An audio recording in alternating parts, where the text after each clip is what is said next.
Yeah, Um, everything good. Can you see me okay? yeah, I see you good. Okay. So yeah, I'm live streaming already. I posted a link on the Twitter feed Okay. so people can see us. So yeah, we can start about it again. I was reading your book. I haven't read it all, but I'm reading about, your experiences, you and your girlfriend, your dad, and how they took you and they would drop you in the middle of nowhere. So Yeah, they did that one time. Well, they've done that a few. Actually, sometimes I don't know why they do it, but sometimes they'll drop you off like I don't I've never been dropped off more than a mile away, about a mile away. But I wonder if it's because there may be other people, there may be, you know what I mean? Like maybe it's so that they yeah. don't get seen. But they've done that a few times where they've dropped me off. Usually it's not that far. Usually it's like 70 yards or 300 yards, 500 yards. It's usually like in a pretty close area. Um, like one time when I was a kid, they took me from inside the house. They came in the back door and they took me, and then they dropped me off at the end of the driveway. So it's like usually not that far, but there were, I guess, two times where they dropped me off a pretty good distance from where they took me. About I think one is a little bit less than a mile, and one was a little bit more than a mile. But yeah, my family's had. I mean, I can't say for my grandfather, um, but I know certainly my mother's had experiences. My father, my brother, myself, my aunt. Um, some of my cousins were there when strange things happened. Um, but yeah, definitely, there's definitely a family connection to it all. So Um, so you think your cousins too? Have you talked to them about this? Do you think they go through the same experiences, the same abduction, um, stories, or you don't know about them, or they haven't told you anything? I know not abductions. There were okay. So there was one night, and it's in the book. It was my dad, my aunt, me, my younger brother, my cousin, and his sister. So it was like my two cousins, me and my brother, and then my dad, my aunt, and my other brother might have been inside when it happened. I can't remember if he was inside or if he'd seen it, but so my cousin was really traumatized by it. So what happened was the entire sky was dark. It was at night, and they were leaving. My cousins were leaving my dad's house, and the whole sky turned green. Well, it turned like to a hot pink color for like 5 minutes, and it was every direction. And it was so bright that there's a field near our house. It's about 300 yards, and then there are trees. Well, normally at nighttime you can't see anything. It's so dark you can't see anything. It was so bright that you could see all the way across the field. You could see the trees in the middle of the night. So it turned this pink color. It was probably like 10 o'clock or something, maybe 11 o'clock somewhere. I mean, I don't know the exact time, but it was well after dark. So the whole sky turned this color, and we were all looking around. We were going, "Oh my gosh, what's going on?" And then it turned, like it faded into this hot green color, like I would call it electric green. And then after about 5 minutes, it faded into this hot purple color, like an electric purple. And then it went away. So it was like maybe 15 minutes or so. But as soon as it happened, my cousin started screaming and crying. And he was like, "It's the aliens. The aliens are coming. The aliens are coming." And he was so traumatized by it, um, that I've never really talked to him about some of this stuff. But that night after that happened, I had a dream. In my dream, I'm outside. The entire sky turns colors, and then I see thousands of these silver objects flying in the sky. And then it's like I zoom in, and I could see inside of one of them that's in the center of this cluster of these objects. And you can see like several aliens in the wind. There's a big trapezoid shaped window. It's a silver kind of, it might have been a disc, but I could only see it from one side. So it was like a hot dog shaped with this window.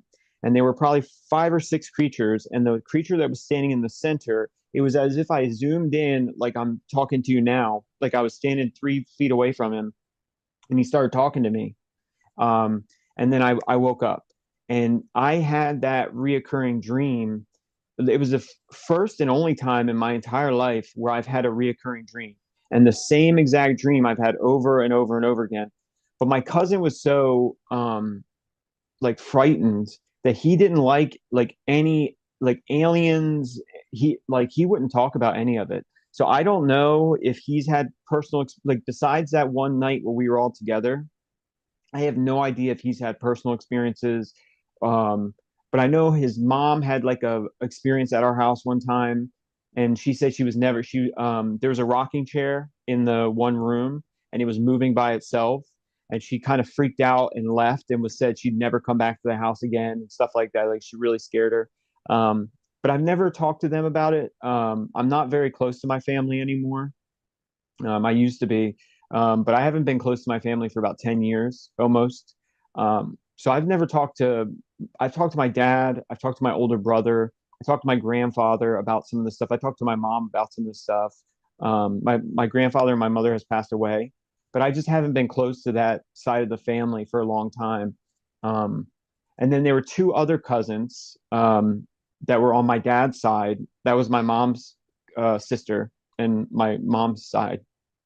There were two other cousins that I had that were on my dad's side, and I used to go to their house and stay the summer, right? Not, I mean, sometimes I stayed for a long time, but I would stay there at summer, and they lived on this little farm, and there were some, paranormal things that happened there, and they were kind of like witnesses. There was one night that we got a phone call, and it was in like this other language. Like I picked up the phone first because I was next to it. It was in the middle of the night, like two o'clock in the morning, and I picked up the phone, and when I did, it was this man's voice in another language. I couldn't really understand him. She heard the phone ring because her husband was working, so she wanted to make sure it wasn't her husband. So she came down and was like, "Who is it?" And I was just like, I don't know." And she took the phone. She's like, "Hello," and then she just like her eyes just got big. She slammed the phone down, and she ran and grabbed her son, who was just born, like he was a few months old. Um, and she grabbed him, she grabbed a gun, and then she took me into an office, and we hid underneath a desk. And she pointed the gun at the door. She gave me the baby. I was probably, I don't even know how old I was, maybe 11 or something, 12. She gave me the baby, and then she pulled me close to her, and we sat on the floor underneath the desk. She pointed the gun at the door to the office, and then she called 911. So I'm holding the baby, and she's got the phone in one hand and the gun in the other. And she said that she thinks somebody's at her house. She thinks they're watching her, and they sent police. About a minute or two before the police pulled up, right? Somebody opened the front door. They unlocked the front door, they opened it, and they walked in the front of the house, probably 2 feet from the office door. And we could hear them. They walked past the office into the kitchen that's on the other side of the office. And then their footsteps kind of disappeared off into the rest of the house. And she had that gun like steadied and was just shaking, like shaking, shaking. I don't know what that voice said to her on the phone.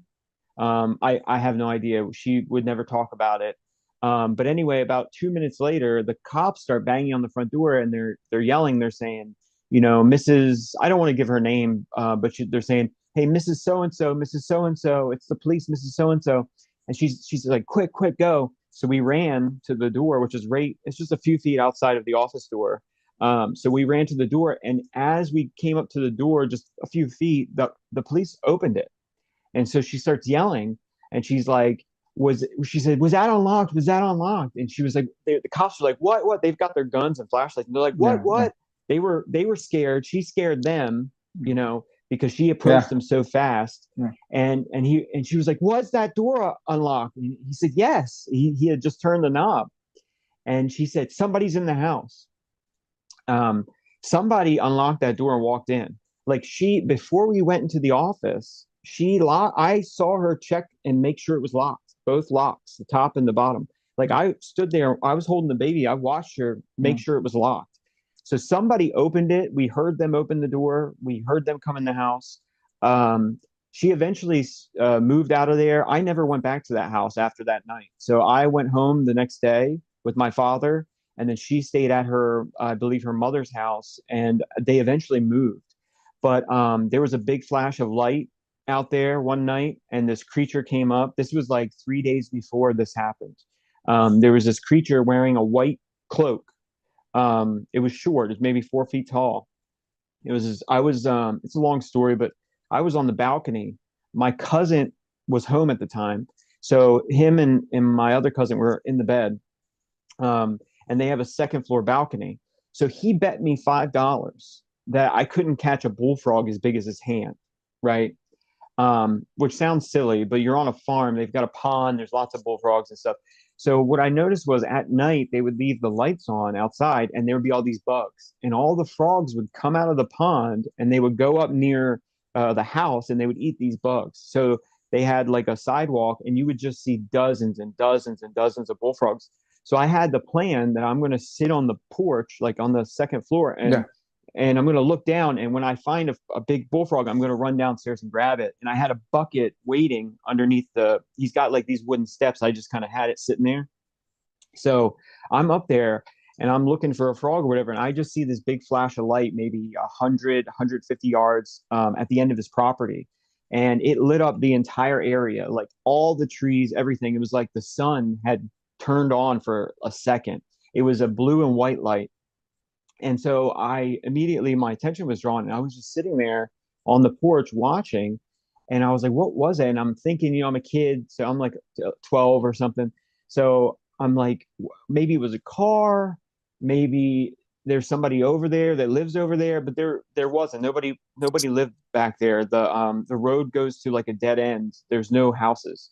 I didn't know that at the time, but I knew that there was a dirt road, so I just assumed maybe there was a house or something. Anyway, this I should have mentioned this, but so I'm out on the balcony and I see the flash of light. This was, I believe, 3 days before the phone call, before the strange phone call. So anyway, I'm sitting there, I'm looking out. I see this flash of light, and I'm just staring out there, trying to think of what it could have been because I just don't understand what I saw. And I'm thinking, I'm a young kid, so I'm like, maybe it was a car, and then I was thinking like, why was it only one light? Like a car has two headlights, and I'm like, maybe it was some sort of motorcycle. Like, I've seen a light bulb blow. So when you turn on the light and Sure. so I'm thinking like maybe a motorcycle and the light blew up or something. And as I'm looking out there, I see this white figure coming down the driveway from where the flash came. There's like a little field there towards the driveway. And at first, I'm thinking like, well, maybe it's a deer. Like I thought maybe it was the chest of a white-tailed buck. My Yeah. grandfather used to take us hunting, and they have that big white chest, and it was far away, like 100 yards or so I couldn't really tell what it was. And then when it got about 70 yards away, I was like, well, maybe it's an albino deer because it was so big, and I'd seen one of those at the zoo, an all albino deer. So I was like, well, maybe it's an albino deer because it was just too big to be the chest. And then when it got maybe 50, 60 yards away, my cousin he lives on a farm. He's got big, powerful lights around his house, like a bunch of them. Okay. Right underneath of where I'm standing, there are two big lights, and then there's a third one that's a few feet away. So the whole area is just illuminated. When it got close to the house, I could clearly see, once it stepped, into the light, I could clearly see it wasn't a deer, but I couldn't understand what it was. It was maybe 4 feet tall, and what it looked like somebody wearing a robe, a long white robe down to their feet, with long arms. And then it was almost like if you took one of those miner's helmets and put it on your head. Yeah. So it had a red light, and it was as if somebody had a red light and put their hood up. So it was white, and it came and it did two turns. It came towards the house like it was going to go to the front door, and then it made a almost 90-degree turn. It came up to the sidewalk, and then it made a 45-degree turn, something like that, close to that, and it came right underneath of where I was. It got within, I would say, 10 feet from me. but right underneath my feet are these powerful lights. It did not seem to notice me. I was just standing there watching, and I was freaked out. I wasn't scared yet, but I just couldn't understand like who this was or what this was. When it got a few feet away from me, there's a big glass door underneath the balcony. It's like a few feet in front of it and below. Um, so I'm standing there and I'm as close, I could spit on it, like it's right underneath me. And it turned, it did another 90-degree turn and it lifted its hands up. And because of the bright lights, that glass door, you couldn't see inside of it. It was the light was too bright. There was too much reflection. So it took its hands up and looked inside. And when it did, the like the sleeves on the robe fell to the elbow, like when Yeah. you have baggy sleeves. Yeah. So it fell to the elbow and the fingers went all the way up to the top of its head. These were like three long gray fingers, like grayish. It wasn't exactly gray, and a little teeny tiny kind of smaller thumb. And it did this and looked in the house. And for some reason, the moment it looked in the house like that, I panicked and I ran inside and yelled for my aunt and uncle. I ripped the door open and started screaming at them. My uncle grabbed a gun and a flashlight and he ran around the house. He said he didn't see anything. And my cousin was like, are you sure you saw a person? And I was like, yes. They looked in the window.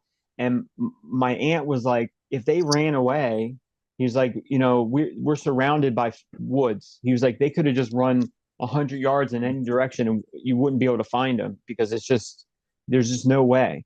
And I didn't know it at the time, but they had some other strange things happen that they didn't talk about. So anyway, that night nothing happened. That nothing else of any note. So there's Three something days. that so there's something's going on with your family. The family has like a this kind of like they're kind of following your family or according to because of your genetics or family lines, they're focusing on your family. Have you heard anything about your neighbors experiencing something similar or? So okay, so when you say neighbors, most of my life I grew up with it was my great uncle, my grandfather, my aunt, my dad's house, and then my cousins, and then it used to be my other cousin's house, and then they sold it some years back or whatever. So we lived all together in different houses on the same area. So I don't know how many people have seen stuff, but I know definitely most of my family had seen stuff like lights come down from the sky flying around the field, things like that. I know my grandfather seen stuff. He was my neighbor. But then years later when I was 21, so my family's seen stuff, but when I was 21 I had a neighbor. I moved and I had this neighbor. He was 52. When I got abducted one night, he said he saw everything.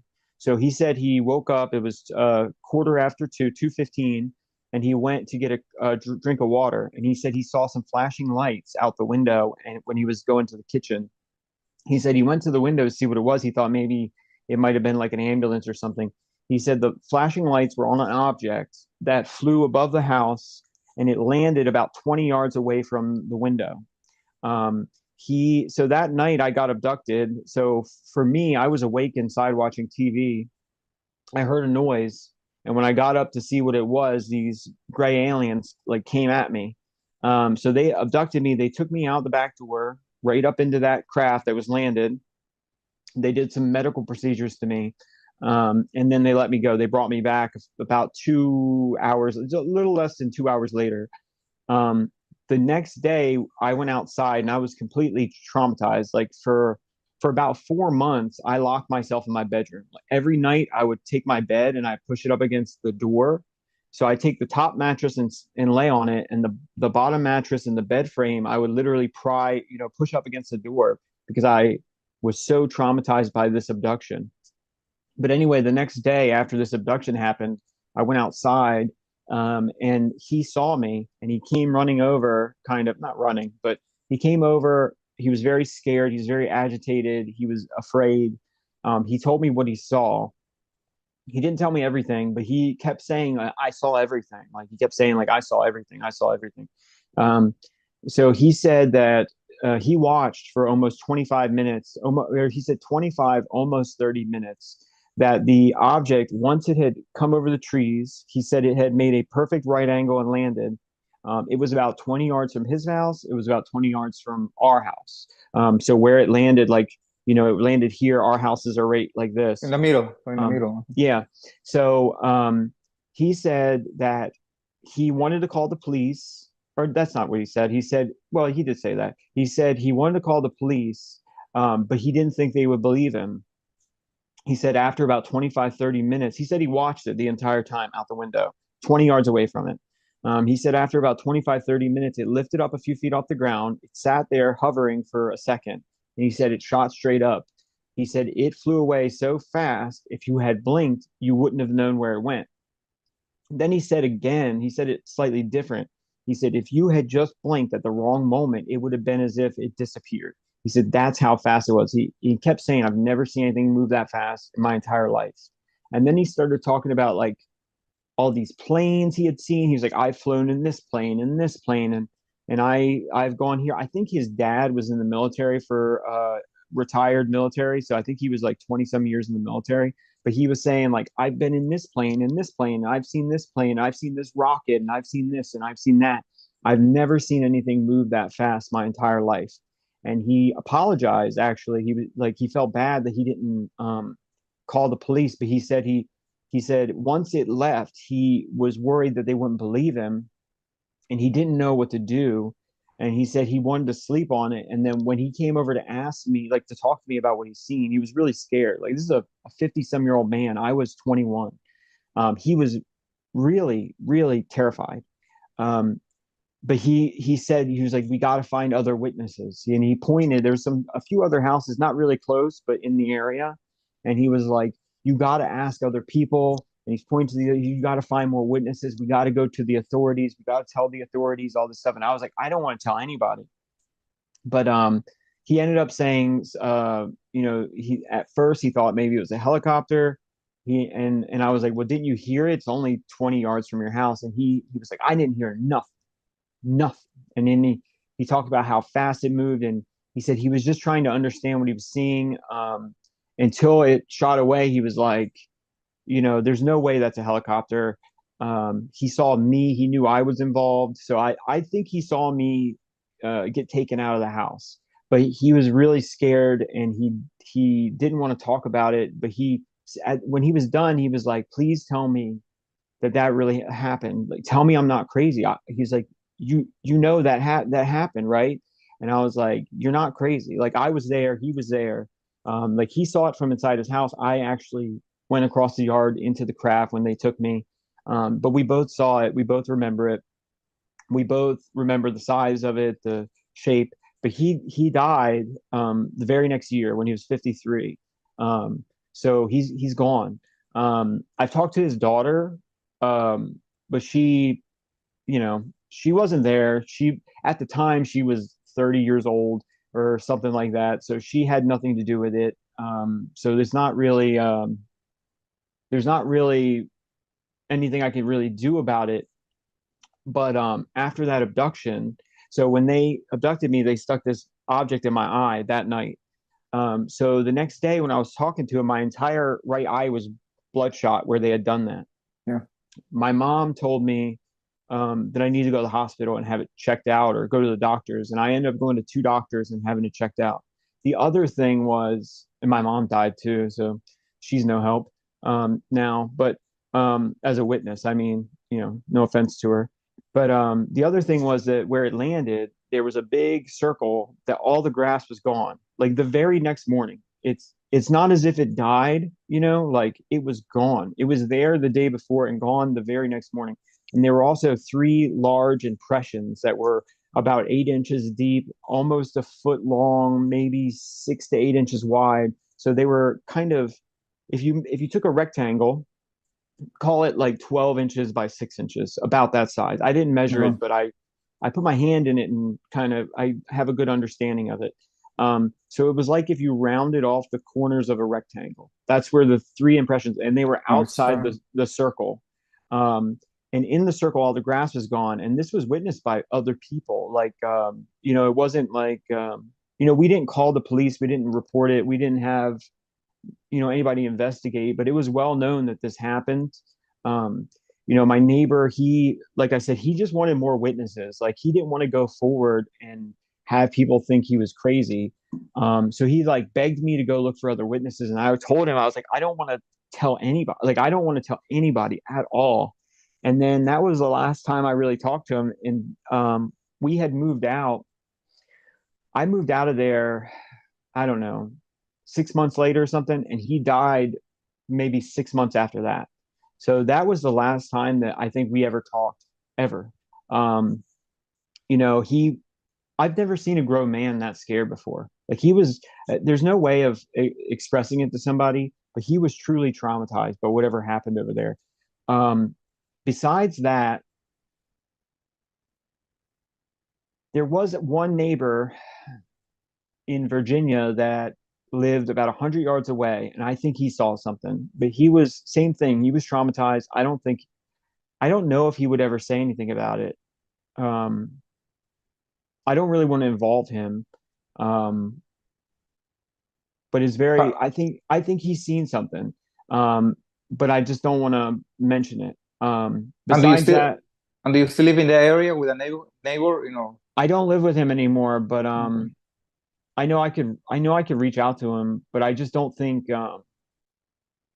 he's not like, it's hard to explain, but some of these people are very like rural people, and they don't do this. They don't call the Yeah. police. They don't, you know, there's just not um I don't think he would appreciate it if I talked about it. So I just don't want to say anything. But I'm trying to think if any other neighbors have seen anything.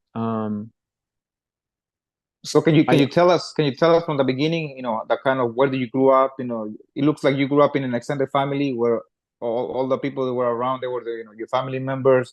Yeah. So you grew up in a small town in rural America, you know, in the It's kind of eh, it's hard to explain. I grew up in like a tourist area, so it was like nothing but cornfields, and then there was like a small city center where it's like half of the year, maybe 5, 6 months out of the year, maybe 5 months out of the year, like summertime.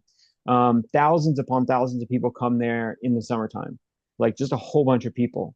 But then they all leave. Like if you, I'll give you an example. I used to go out at night at like 10 o'clock at night, 9, 10 o'clock at night on my bicycle. And I used to bike down the main road to a main highway, down another main road, the center street, main street yeah. of the city, and not one car passed me. Like I would be able to bike all the way to the end of town and back, and nobody passed me in the wintertime, in the off, we call it the off Yeah. season. Okay.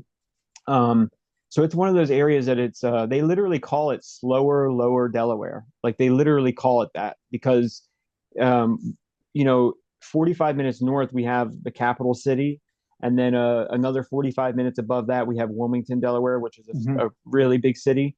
But I grew up in the Lewis, Rehoboth Beach areas. In fact, when I was a kid growing up, we hadn't become a city yet. We weren't considered a city. We were still considered town because we didn't have the population. Yeah. And I remember when there was a news article that said they've now changed it to the city of Rehoboth Beach because the population had increased enough to be considered a city. Yeah. Um, and even with the population being high in the wintertime, most people, they like, we have a bunch of multimillionaires. Like Joe Biden has a house where I grew up, right?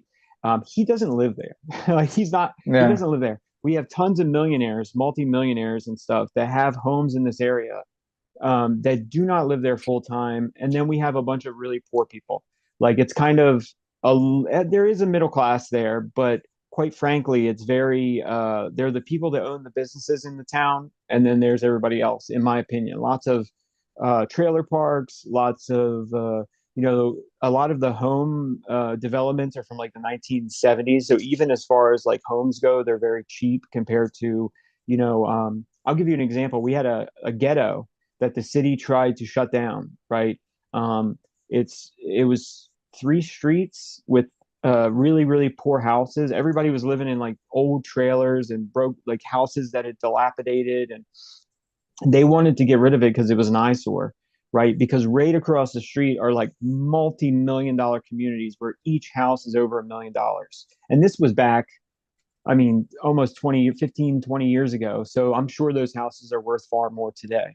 So you have these three or four multi-million dollar, you know, developments around this place that where people are living in travel trailers, and Okay. they ended up failing. They tried to get it all of it removed, and they wanted to condemn all the houses, but they had some lawyer come in and protect them because they had historic status. Yeah. So they ended up getting this little nook declared historical, and then they prevented them from, because these were all just poor people, and that's kind of the way it has been.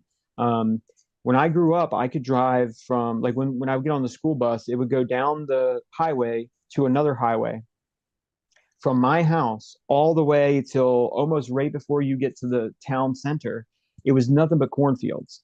By the time I was 25, 26, that same drive is like a new school, police station, Walmart, gas station, business. Like that entire area went from cornfields to it's like they're going through. I think in 20 years it's going to be considered like a big city type place because they're going through a massive development right now. Okay. If you, Can you tell yeah, us, like, sorry. growing up, how old were you when you still remember of these abductions? Like, how old were you? I remember them very young. Like my very first memory is probably about 3 or 4 years old. So and people, I want to say something. I When I first told people this, there were a bunch of people that are like, "You can't remember when you're that young." That's not true. You can look it up. You can look up the research. Scientists have proven about 30%, just about 30% of people can remember situations, remember events from when they're 3 years old. About 70% of people, so most people have childhood amnesia from about 3, 4, 5, 6 years old. They can't remember anything before 6 or 7 years old. But that's not everybody. That's just a small fraction of people that, or excuse me, it's a majority of people, but there's about 30% that can easily remember earlier than that. When I first came out and said I was about 3, 4 years old, I just got attacked like crazy. But I know I was about that age because my mother left when I was 4. My mom and dad separated when I was 4 years old. The night that this happened, my mom and dad got in a big fight. My mom got in her vehicle and left. And this happened a few times. Like she would leave, a lot of times she would leave for 2 or 3 hours. She'd come back. Sometimes she would stay at her sister's house or her mother's house and come back the next day before my dad had to go to work. So she would show up early in the morning. They would kind of make up at the doorway. He would go off to work and then she would be there to watch us. So that night they fought and she left. And my dad put us to bed. He went to sleep and I was sitting at the head of the bed hoping that my mom would come home because sometimes they'd fight. She'd come back in like 2 hours. So I was waiting for her because, they fought all the time. Like they fought all the time, then they divorced, right? So this was kind of normal that this would happen. So I expected her to come home. So I was just sitting at the front of the bed, holding the headboard, looking out at the driveway in the front of our house, waiting for her to make that turn into our driveway, right? And when she would do it, like when she would come home, we would all kind of jump up and run, "Oh, mom's home," me and my older brother and stuff. So I'm sitting there waiting, and out of the corner of my eye, I saw something that was like white and gray move, like it just moved kind of fast. I didn't know what it was. So I held the headboard and stood up to get a better look down. It looked like it went below the window, but I just wasn't looking at it. So when I stood up to look to see what it was a gray alien, and he popped his head up, like stood up or whatever, and we were face to face, a few inches away from each other's face. I literally blacked out. Like I don't remember what happened. He started to talk to me, and I got scared, and I just blacked out. When I woke up the next day, my dad opened the bedroom door. He yelled for me. He looked in there. I wasn't there. So he started walking down the hallway yelling for me, right? So that's what woke me up. I was hiding. There was a hiding spot I used to hide in when we play hide and go seek. It was between the bed and the wall. I could slide. I was small enough. I could slide behind the bed, underneath the headboard, and squat down and Yeah, I hide know. right there. Yeah. So I had the only thing I could remember is that I got scared and I tried to hide from whatever that person, whoever that person was, because I didn't think that they were like alien. I didn't understand. I was just young, so I was Okay. like, oh, it's some scary person. So I hid under the headboard, and the next morning when my dad woke me up, at first I was like, where am I? And I was like, oh yeah, I tried to hide from that thing. And then I tried to pull myself out and my legs wouldn't work. So I was in that squatted position for so long that from my hips all the way down to my toes, I couldn't feel them. So I had to grab the like sheets and the mattress and pull my belly over the mattress. Once I was able to pull myself out a little bit, the blood flow came back to my legs and I could move my legs, and I pushed myself off the wall and slid out from underneath the headboard. And my dad came back. He was yelling my name. He came back and he opened the door. And he said, "Oh, there you are." He said, "You need to come eat dinner, or you need to come eat breakfast. I got to go to work." So he called me out there. We had breakfast or whatever. He went to work. Um, I was either 3 or 4. I might have just turned 4, something like that. But my mom wasn't there the next morning, I don't believe, because he woke us up. So I think they had gotten a fight that night, and she had, in fact, that's exactly right. So she came in. So we were at the kitchen table eating cereal, right? And because my dad didn't cook or anything, so it was like if she wasn't Yeah. home, it was cereal. So we were all sitting eating cereal. My mom pulled up, and yay, mom's home. And she came in. They kissed. They made up. And then he was like, "Are you gonna be here to watch the kid?" He was kind of mean to her. He was like, "Are you gonna be here to watch the kids or not?" Like kind of shitty with her. And she was like, "Yes, yes, yes. I'm sorry. We'll talk about it when you get off of work, whatever." He was like, "Where were you last night?" and all that stuff, and she was like, "I stayed at my mom's, whatever." So he left. He got mad. She calmed him down a little bit, and then he left. um so like that was the first time I saw these creatures. It was the first time I saw them again when I was 4. I know I was 4 years old, because I was staying at my grandmother's. My mom had left, and my dad didn't have anybody to watch us, so we ended up staying at my grandmother's house. And I saw them again. I saw 3 of them, with a landed craft when I was 4 years old, just before I turned 5. It was the summer before I turned 5 years old. Um, and then after I turned 5 was when my dad and we were driving together. It was just him and I.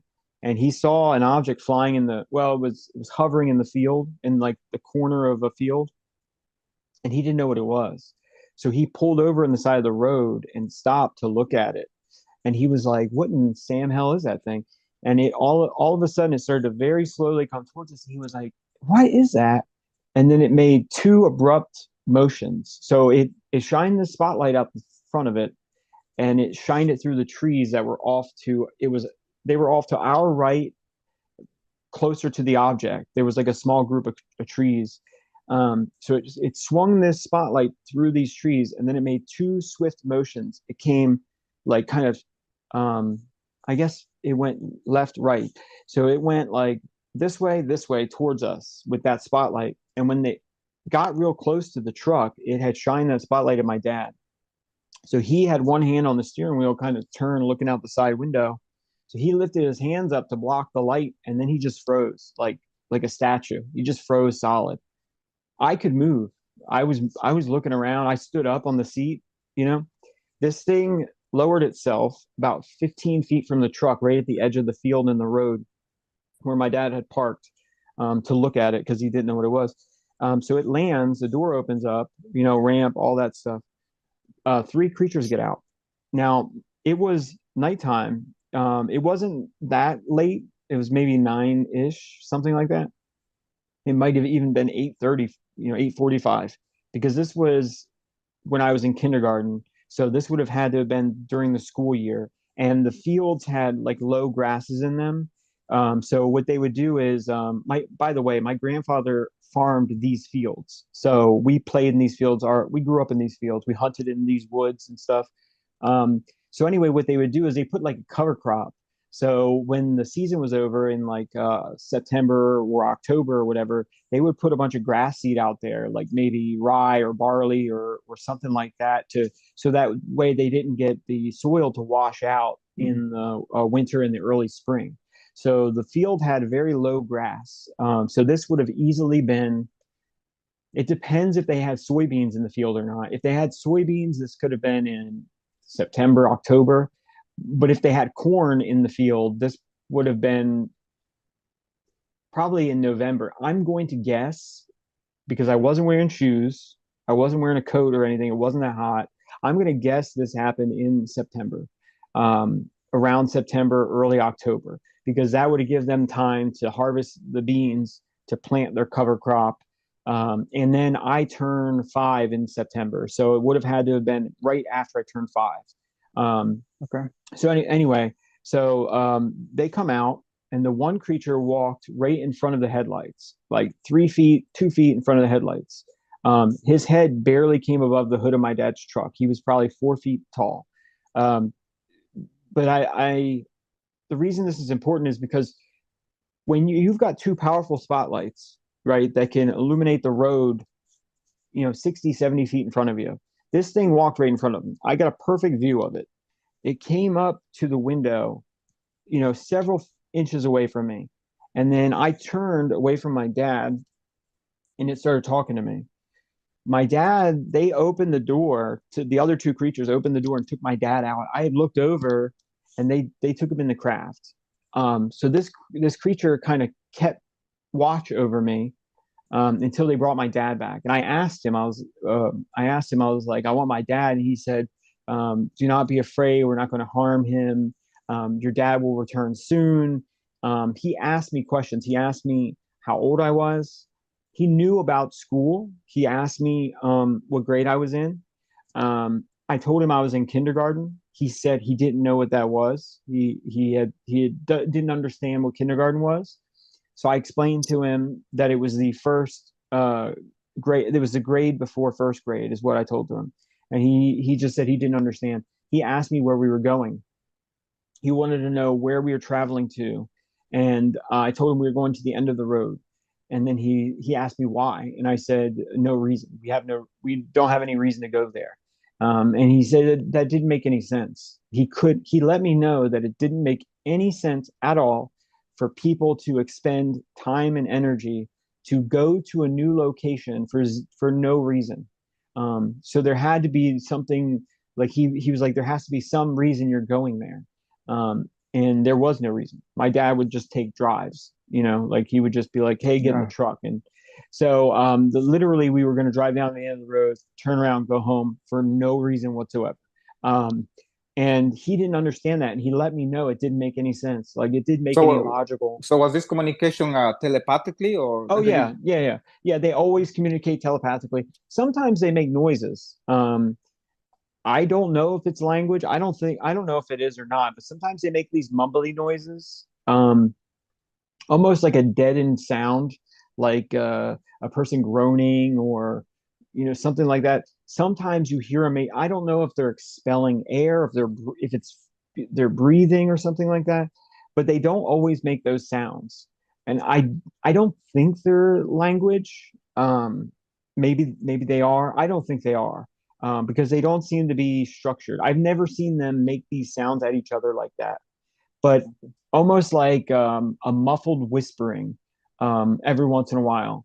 I have no idea if it's language, but besides that, those noises that they make, it's always telepathic. It's always, not only is it telepathic where you can understand what they're saying, sometimes you can hear literal words, like they will emphasize something. So you'll hear, it's almost like somebody has put headphones on you and you're hearing somebody's voice that isn't present, right? You're looking at a person, they're not moving their Yeah. mouth, but it's like somebody's, you're listening to a podcast, let's say, you know, but most of the time there isn't a voice. It's just pictures and images and like almost like video. But you inherently understand it. Like when I told him I was going to the end of the road, a picture in my mind popped up of where we were going, like what it looked like. There's a roundabout down there. So in my mind, I literally thought about that thing, and he could see it. He could understand where we were going, right? Um, and then when he asked me like, well, why are you going? And I told him there's no reason. He could see in my mind that my dad said, let's go for a drive, and that there was no reason. And I believe he even thought to himself, like I could hear him thinking, and I think he thought to himself, well, maybe the father knows. Like maybe he didn't tell the son what the purpose was, like what was the purpose behind it. And I Yeah. disagree with that. I was like, no, no, we're just going for a drive. But he didn't understand that concept. Like, so Yeah. he even thought, like, well, maybe the father understands the purpose and the son doesn't. And maybe I should ask the father. And I was Yeah. like, no, no, we're just going for a drive. That's just what we do. And he let me know that it didn't make sense. It And made no logical. Yeah. can you But describe yeah, sorry. can you describe the appearance of that creature that was talking to you? Oh, sure. Yeah. If you it's a slightly tannish yellow skin, big black eyes. They wrap around the face to the side of the head. Now the eyes look oval from the front, but they have a very round appearance and they bulge out of the skull. They're black, shiny. They were wearing black overalls with a slight neck on it, like almost like a turtleneck, a small turtleneck. There were some seams that looked like at the shoulder of the garment. It looked like a cat suit or a mechanic, like a tight fitting mechanic suit, or like the Air Force has some suits that are similar. If they were just a little bit more thick, the material's a little thicker, a little bit more tighter, very form fitting. I didn't really see his hands. He walked with his hands down around the truck, so I never got to see his hands. Um, I that's really all I got. Oh well, I mean, almost no nose, right? So it's almost if you cut the cartilage off your nose, Yeah. you can't from the front, you can't even tell they have a nose. But when they turn to the side, you can just see just a little bit of a bump right there. Like sometimes from the front, you can see it almost just looks like two slits. But from the side, if they turn, you can just see that little teeny tiny bump. The mouth has a protrusion right here, like the palate is forward.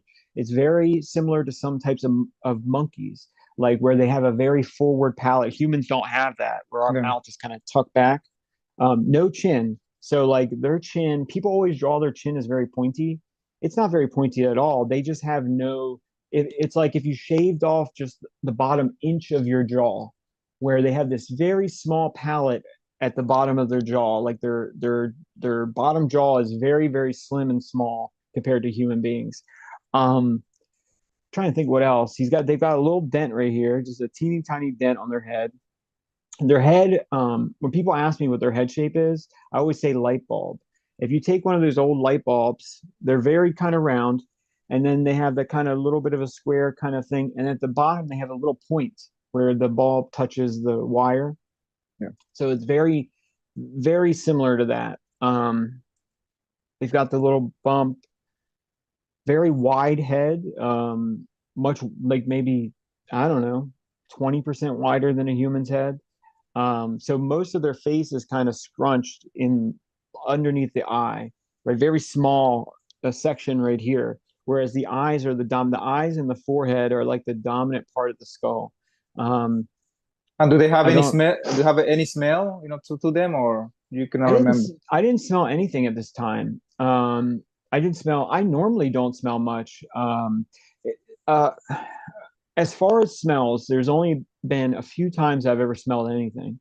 And I should say, I want to be honest here. I do have allergy problem. If you've seen me using tissues the whole time, I have breathing problems anyway with my nose. So I already have a pretty bad sense of smell. So it has to be really overwhelming for me to smell something. Or, I have good days where my nose works just fine. Well, I used to live down south for a while. When I go down south, I don't have any breathing problems at all. My nose works just fine. So it might be like localized allergies, because I had no problems when I went down in like South Carolina, Georgia. I had no Yeah. problems breathing. But anyway, the only two times, or I shouldn't say two times, um, there are two things that I should talk about. When I went on their ship in 2009, when they abducted me, when my neighbor saw, They took me on their ship. As soon as you walk on the ship, you could smell ozone. So just by accident, I have been like 12 feet away, 10 feet away from a lightning strike.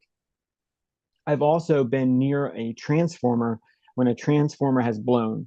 It's that smell. It's like an ozone smell. It's almost like if metal was air. It's very hard to Mm. describe, but it's like a that I don't know how to describe it, but ozone. That's the best I can Okay. do. So that night I smelled that ozone smell, overwhelming, in that ship. And then there are other times when, like after an abduction, right? So like afterwards, you're like, oh my God, what did they do to me? You know, you're in your room or whatever. Like, what did they do to me? I can't believe, whatever. And you can smell, it's like a skunk smell. Like it's not even like a skunk. It's like I call like I don't know how to describe this. Skunks, to me, a skunk has two parts. It has the first part, which is very sharp and almost makes you throw up, like stinks. And then it Yeah. has the back part, which is a very dull, musky smell. And by itself, that musky smell doesn't smell that bad.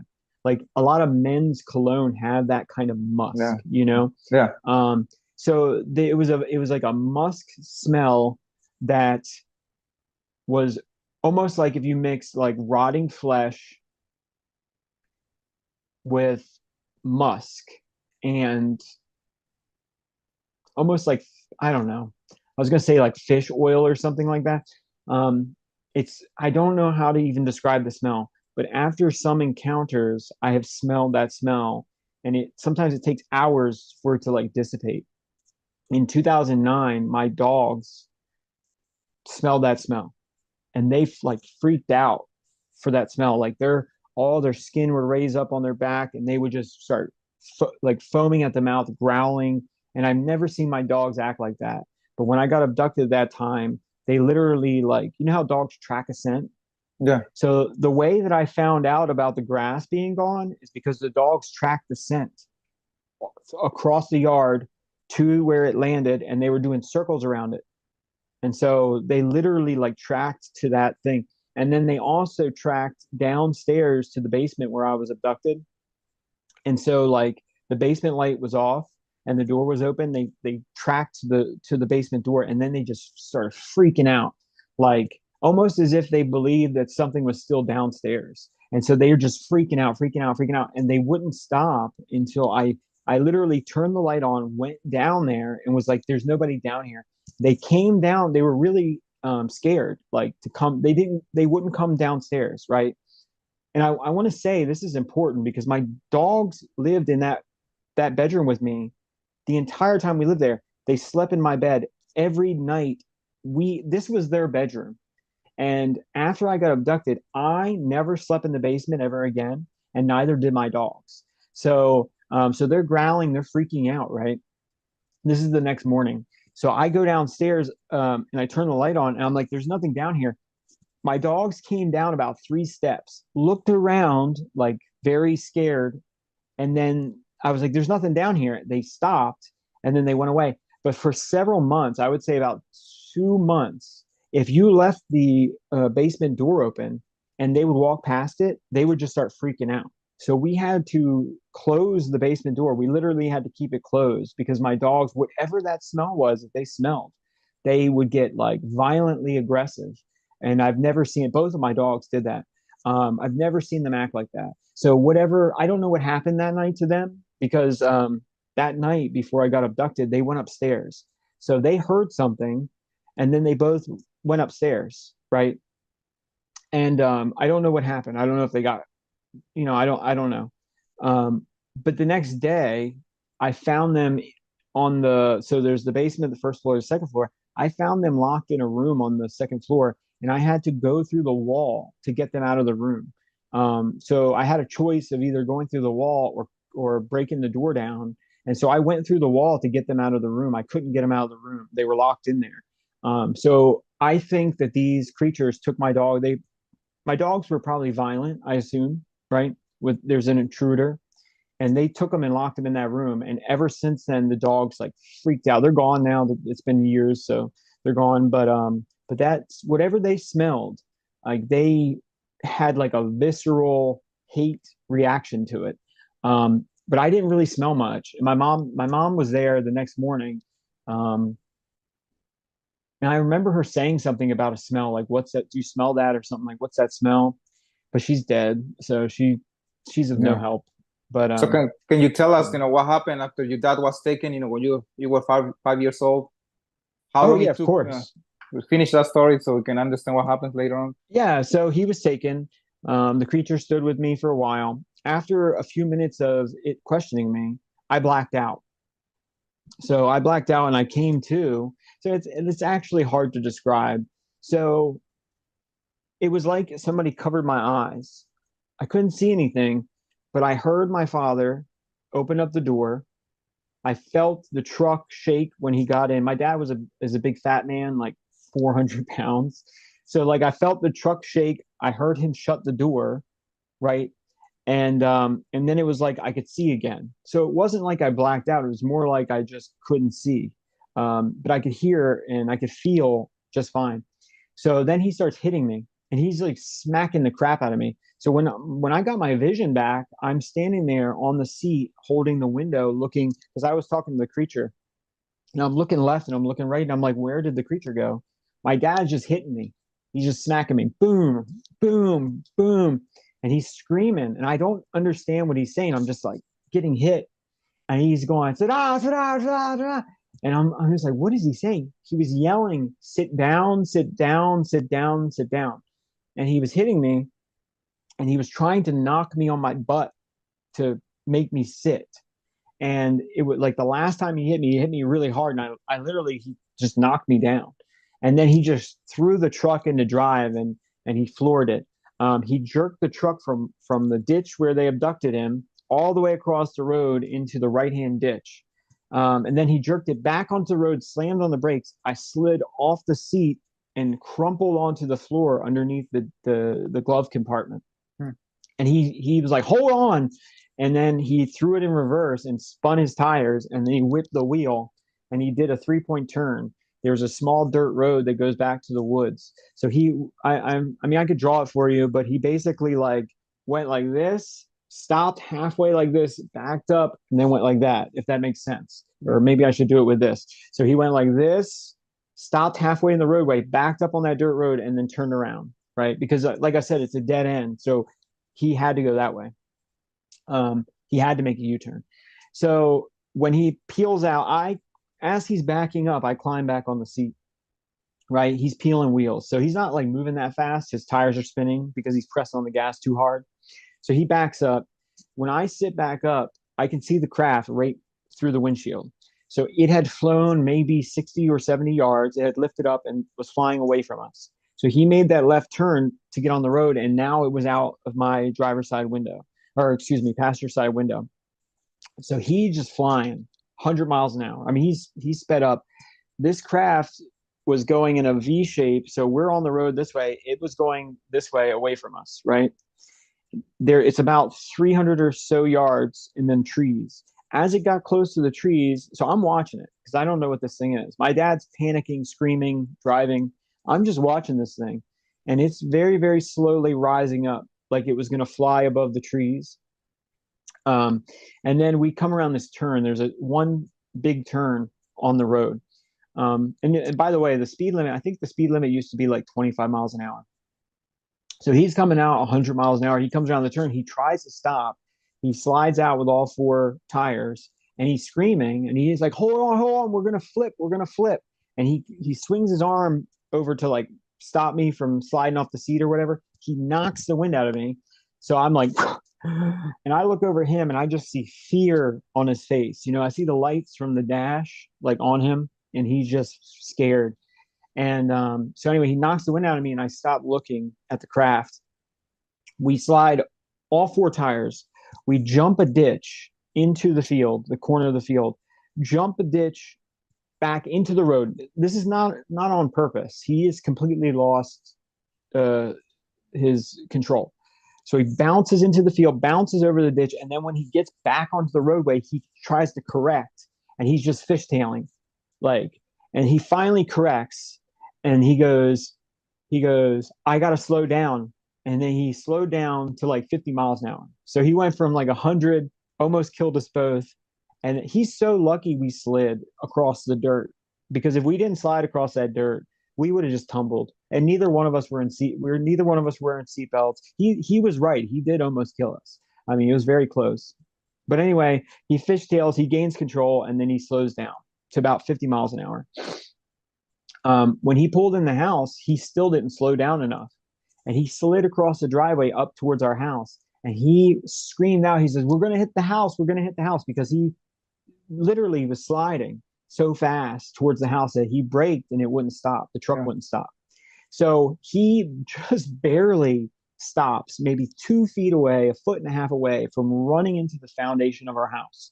And then he goes, "Go, go, go, go, get out of here," So we run up, excuse me.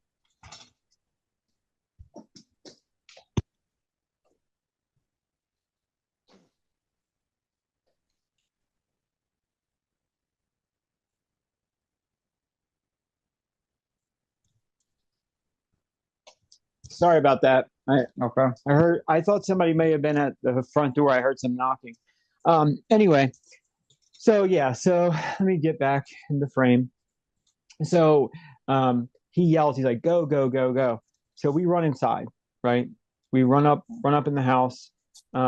He slams the door, he locks it, he's looking out the window to see if they followed us. Oh, I should say, once he gained control, I looked back over to see where the craft had gone, and it was gone. I don't know, and I've said this before, I don't know if it went behind the trees and I couldn't see it, if it shot up really fast. I don't know, because he knocked the wind out of me and I looked away. So, uh, like, in 4 or 5 seconds, it was gone wherever it went. So, anyway, he gets inside, he locks the door, he's looking, he's scared. And I just said, "Dad, what was that?" And he just starts screaming at me. He's like, "Get your ass in your bed and go to sleep," or whatever, or "Get your ass in your bedroom and go to sleep." And he just starts screaming. I go, go. And so I start crying. I'm a little kid, I'm 5. So I go to the bedroom, right? And I lay down and I eventually go to sleep. The next morning, like I said, my mom was gone. They had separated. So my grandmother came over to watch me while my dad went to work, right? So I didn't have to go to school the next day. Anyway, so my grandmother comes in that morning. My dad's getting ready in the bathroom. She comes up to me, and I start telling her what happened, what we saw, and about them. They landed, and the man, and my dad overheard me from the bathroom. So he comes stomping up behind me. He grabs me from behind in my arms, and he just spins me like that. My dad's a big man. He's not just fat, by the way. Like, he's a big, strong man, right? So he spins me around. He grabs me by my biceps and just starts shaking me. And he's yelling at me. He's like, "Don't you ever tell anybody about that. You understand me? Don't you tell your teachers. Don't you tell your friends." And he said, "Don't even tell your family." He said, "If you ever tell anybody about that," he said, "they'll take you away and I'll never see you again." He said, "They'll lock me in the loony bin and they'll never let me out," or something like that. And then he kind of just like let go of me like that, kind of pushed me back. And then he just stomped over to the front door. And my dad used to do this when he would get angry. Like, he would leave. Um, he slams the front door so hard it shakes the whole house. Like, he's just boom. Yeah. And then he gets in his truck. And if he's really angry, by the time he walks and gets in his truck, he peels out. So he normally, like, when he leaves, he would do a 3-point turn and leave. When he's angry, he spins his truck around by slamming on the gas and spinning his tires, and he cuts across my aunt's yard. My aunt is our neighbor, so he drives like a jerk. So he spun around and cut across the yard and left. But yeah, I stopped. I really, after that night, because of he scared me. I really did stop talking about a lot of this stuff. Like, I really didn't talk about much of it until probably when I was 21. Because then you're an adult, and when it happens to you when you're an adult, it's a completely different. Um, I'm a adult. Like, that really, I saw it. My neighbor saw it. You know, that really happened. But when you're a kid, especially when your father is like screaming at you and threatening you, and And when he said that to me, I was 5, right? I didn't know what a loony bin was. I didn't know what that meant. Yeah. In fact, my grandma, when my dad left, she turned to me and she said, "Do you want to go to my house?" And I was like, "Okay." And we went over there. My aunt came over that day, and I asked my aunt what a loony bin was, and she told me what it was. But at the time when my dad threatened me, I didn't understand he was saying like the government would come. If you tell people that you see a UFO, the government will come and take you and throw you into a mental institution. So you have to understand, I see them take my dad. Like I literally physically see them. They grab him by his arms, they take him, right? So when he said they'll take you away and I'll never see you again, I'm thinking the aliens, if I tell people what happened, the aliens are, well, I didn't think that they were aliens at the time. Well, whoever those people were, right? They were flying in that thing, right? Whoever they were would take me and I would never see him again. Right. So I just shut down and stopped talking about it completely with anybody because I was young and I thought like if I tell somebody they're going to take me away and I'm not going to see my dad. And my mom had already separated from my dad and she never came back. So in my little kid mind, I'm like, if I tell anybody what happens, then they're going to take me away, and then I'm not going to have my mom or my dad, and so. But I was a little kid. I didn't understand. He was just trying to say, "Don't tell people about this, or the government will show up." And so. And But how yeah, the that's what happened. and where do you think these ideas come from? That it comes from your dad, or those creatures put those ideas into your dad's head so he can keep About it not quiet. telling people. Yeah, about keeping quiet. Because I've heard that same similar reports from other abductees that they put you these ideas, these fears, so you don't talk about to the authorities, you don't go to anyone, and so it kind of like to keep you quiet, so it's like a victim don't tell you like when human victims are, let's say, victims of rape or some other crime, the perpetrator tell them don't tell anyone, or I'm gonna kill your dad, or I'm gonna tell stories about you, make you like Yeah. in a bad light in the community. Do you think that comes from, or because I've heard similar stories from other victims? At the time, I never thought about. At the time, I didn't think about that. Um, after like once I got older and I've been abducted many times, like when I was 21, when I was 26, 27, 28, 31, 32, 33, I've had more experiences. I know that they influence people. I'll give you an example. A year ago, you bring this up about influence and stuff. So 1 year ago, we had an encounter, my girlfriend and I, right? So there was something that made a sonic boom in the backyard, shook the house. And I went outside and I had this telepathic thing, message, whatever. My girlfriend was inside the house looking out a window towards where the sound came from, and she saw a creature. All right. She said it had a bigger head than mine. She said it was shorter than me, and it scared her. I told her when I ran back inside, I was like, we should call the cops. Like, we should call the police. And she was like, no, no, we're not calling the police. We're not calling the police. And she got really snotty about it. She was like, we're not calling the police. I think it's absolutely fair to question how much they influence us with these abductions and things. I think it's completely fair. It is very, very possible. My dad was already kind of like an angry, agitated. He would get violent. He was like the typical angry dad who would like go fly off the handle for like no Yeah. reason. So, um, is it possible that he was influenced? Absolutely. But he was already kind of like that anyway. Um, but yeah, I've seen that. I've seen that many times. In fact, when I was 27, we were having encounters, me and my girlfriend. She had never had encounters before, but she admitted like she was like something weird is happening, right?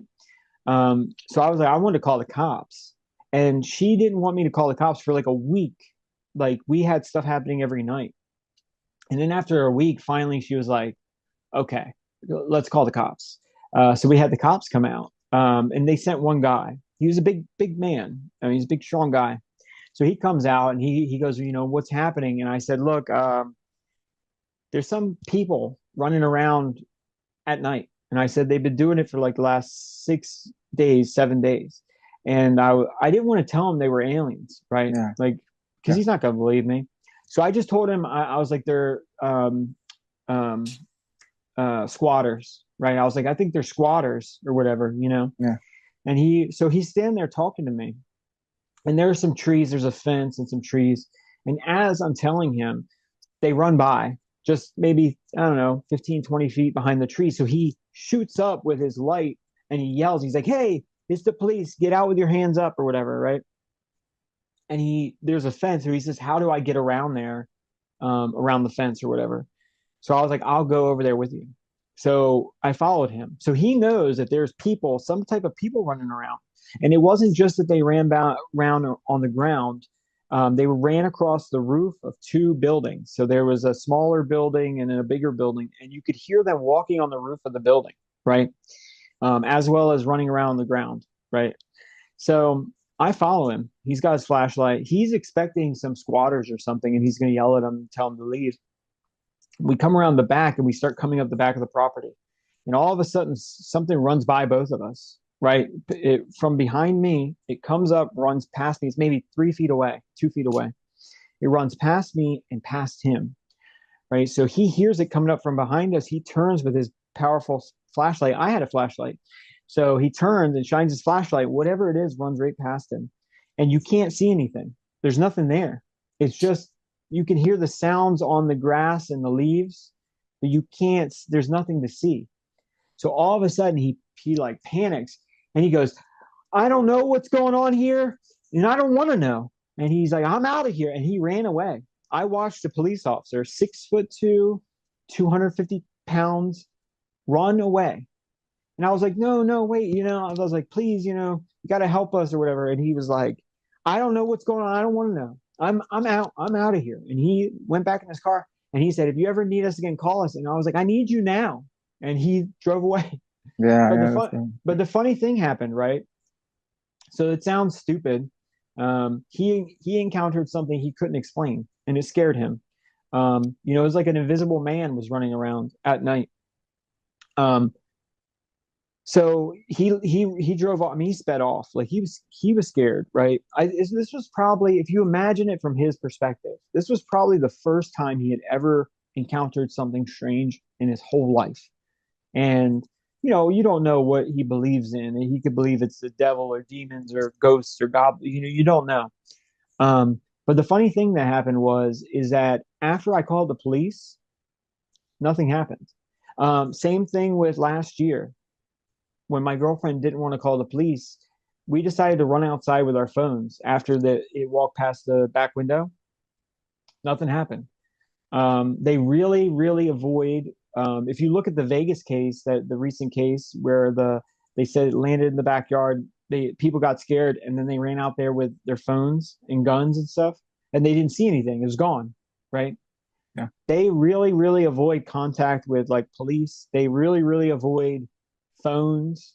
Perhaps one of the best things you could probably do is call the police whenever something like this is happening.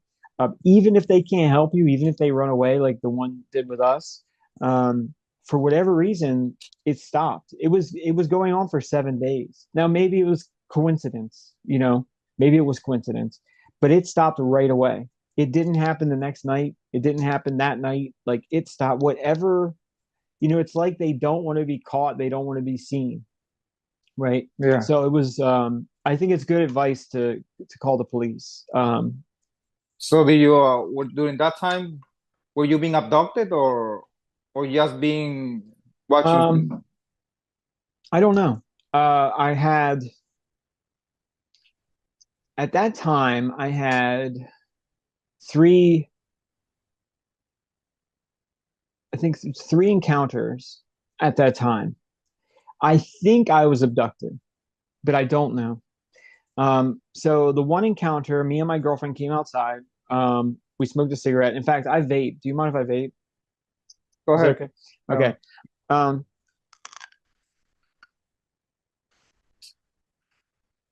okay. So my girlfriend didn't believe in any of this stuff. We just started living together. We'd only been living together a few months, right? It's one of the reasons why she didn't want to call the police, I think, is because she was like, there has to be an explanation for it. Like, it doesn't make any sense, right? She was like, maybe it's an animal, it didn't make any sense. She heard the noises night after night after night. And then it was like the sixth night, she was like, or seventh night, something like that. She was like, okay. But right at that same time, I had three encounters. One of them was with her. We went outside to smoke a cigarette, perfectly clear night. And I light a cigarette. She lights one. And she's like, oh my gosh, look how beautiful it is. This massive object flies over us, blocks out every star in the sky, right? We both black out. When I come to, she's like frozen. She's like this, just staring at the sky. So I come to and I'm looking for the object and I see it's far away. It had flown a good distance away from us, like maybe I don't know, a mile or something, but I could see it. Um, its silhouette. She comes to and goes, "Oh my God, what the F was that? Whatever, whatever." Then we realized we had 2.5 hours of missing time. Now, she didn't believe in UFOs. She didn't believe in aliens, UFOs. No, she didn't believe in ghosts, goblins. Like, she didn't believe in anything. Like, she was agnostic. She had no beliefs, right? When we come inside, we realize it was 9:13 and now it's 9:39 or not, excuse me, 9:37, something like that. She goes, "Oh my God, it's so late. Like, I got to get to bed. I got to get up for work at 5 o'clock in the morning, whatever." We talked about it several times. And what she said was, she was like, well, maybe it was just the military or something. Like, maybe she's like, maybe it's some secret military thing and maybe they sprayed us with something and made us pass out. And I was like, her our landlord lived right next door, like right next door. I said, if we stood in the front yard for 2.5 hours, he would have definitely seen it, like 100%. Like, there's no way we could have stood there for 2.5 hours without being seen. There's also a road nearby. Like, I mean, somebody would have seen it. And there's one other thing. We had our cigarettes, right? They were missing. Um, Both her and I were really big. We don't throw our cigarettes on the ground. We knock the cherry out and then put them in our pocket until we can throw them away. We're like big on that because it's bad enough that we smoke. We don't also want to like litter. So when I first came to, I was like, "Where's my cigarette?" And I was like, Where's that object?" She looked for her cigarette too. They weren't on the ground, and we just lit them. Like, we just lit them. So if we had dropped them or something, they should be here. And they weren't anywhere. They weren't on the ground. I looked for them the next day because she said that night, she said, well, maybe you just dropped it. We'll come look for it tomorrow because we don't want it, trash in the yard or whatever. So the next day we went out there and covered every square inch of the ground. Like, it wasn't there. And I know that's going to sound stupid to people, but we had a really bad crabgrass. It's like you could see the dirt everywhere. Like, it wasn't like it was like big tall grass where maybe it fell between some grass. Like, you could see the dirt in everywhere. Like, the property was like scalped, and it was just really bad wire grass is what a lot of people call it. So we couldn't find them. So I thought that we got abducted, and she was like, maybe somebody drugged us or something. Maybe it's some military program or something. That was one of the things that happened at the same time with the police officer. And then the other two things were I saw creatures. The one night I woke up, the windows were open in the bedroom. I woke up, I saw a creature in the left window. It was a gray alien, but it took me a second. I didn't know what I was looking at. So I'm looking at it. I'm like, what is that? And then once I realized what it was, I started to panic and it ran away. And we have a big light in the backyard, like the whole yard's illuminated. It ran from the one window past the second window where I got a really, really good look at it. And it ran towards the other side yard. And then there was a big flash of light, right? And then that was it. That's all that happened. I jumped up, I locked the windows. I have no idea if I was abducted. I don't know. I have no idea. Um, then same thing around that time. One night it was just after like 9 or so at night, maybe 9:30. I had left something in my truck by accident. So I went out the front door and I went around the side yard. And as soon as I went to the back door, or excuse me, as soon as I went to the backyard, about 40 feet away from me. As soon as I come around the corner, there was a about 4.5 foot tall gray alien. It was just standing there. And then I stopped, I froze, it looked at me, I looked at it. And then I don't know why I did this. Well, I know why I did it, but I just started chasing it. Um, like in my mind, I made a split second decision. And I've done this 2 times. I did this once when I was 20. I might have been 26 or 27 when this happened. And I did it again when I was 29, 28, 29. In my mind, like people ask me, like, why would you do that or whatever? In my mind, I'm like, if I could just grab this thing and I could just show people, like, then people could get help. Like people, like right now, we pretend like it's not happening. Like if I Yeah. could kill it, like if you could kill one of these things, if you could get their body, if you could show the public, if you could snatch one of these little creatures, and it was by itself, which is rare. It's so rare that you see them by themselves. Usually, there's at least three of them.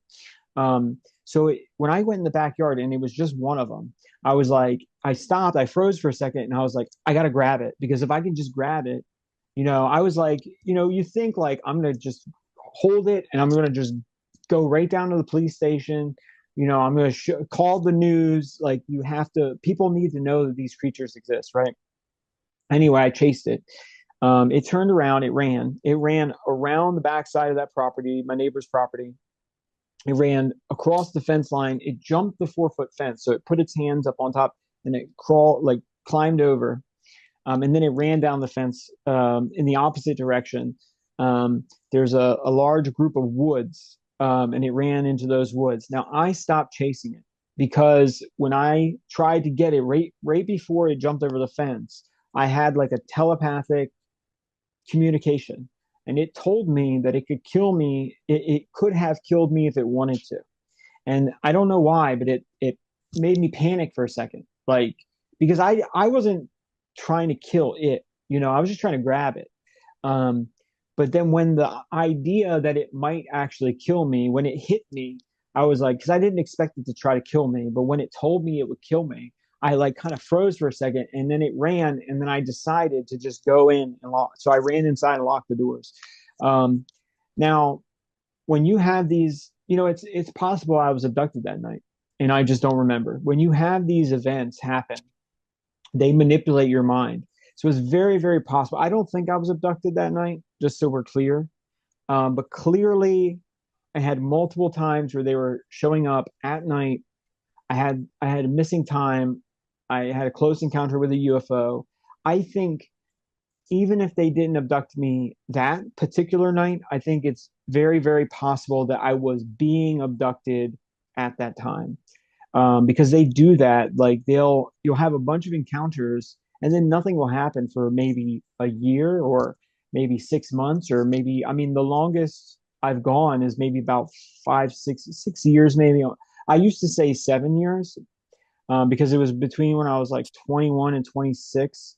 But the truth is that I think I was 21 and some change. So I think it was about 5, 6 years where nothing happened. I got abducted a few times. I had these encounters, and then nothing happened for 6 years.